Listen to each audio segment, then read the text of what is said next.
திறம்பட செய்வதற்கான ஒரு ஏற்பாடு என்பது இல்லாமல் இருந்துட்டு இருக்கு. கண்டிப்பாக குழந்தைகளை பாதுகாக்கிறதுக்கு, குழந்தைகளை பார்த்துக்கிறதுக்கு, அதாவது அவங்க வேலைக்கு இப்போ ஆணோ பெண்ணோ செல்லும் பொழுது அந்த குழந்தைகளை பார்த்துக்கிறது ஒரு பெரிய ஒரு பணியாக, ஒரு சிரமமான விஷயமாக இருந்துகிட்டு இருக்கு. அதனால் இந்த மாதிரி கிரேச் என்பது வேணும்.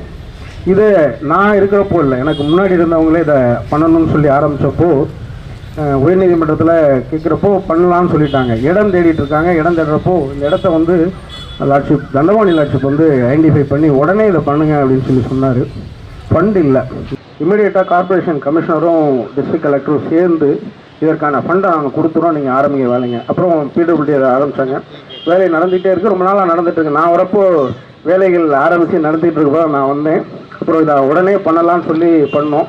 சில அம்யூனிட்டிஸை எக்ஸ்ட்ராவாக பண்ணி அவங்க பிடபிள்யூடி ரொம்ப அருமையாக பண்ணி கொடுத்தாங்க. அந்த சிறப்பாக வந்திருக்கு அப்படின்னு சொன்னால் முக்கியமாக அந்த 3 பேருக்கு நம்ம நன்றி சொல்லணும். District collector, corporation commissioner, PWD, இந்த 3 பேருமே ஒரு சிறந்த ஒத்துழைப்பை கொடுத்ததுனால இது இவ்வளோ சீக்கிரத்தில் திறக்க முடியுது.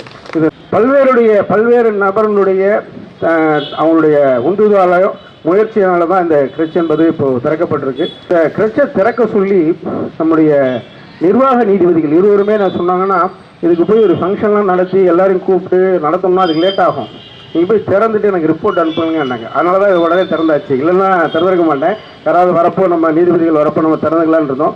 அவங்க இதெல்லாம் காலதாமதப்படுத்தக்கூடாது, இமிடியேட்டாக நீங்கள் திறந்துட்டு எனக்கு ரிப்போர்ட் அனுப்பி வைங்கன்னு சொன்னாங்க. அதனால தான் உடனே திறக்க வேண்டிய ஒரு சூழ்நிலை.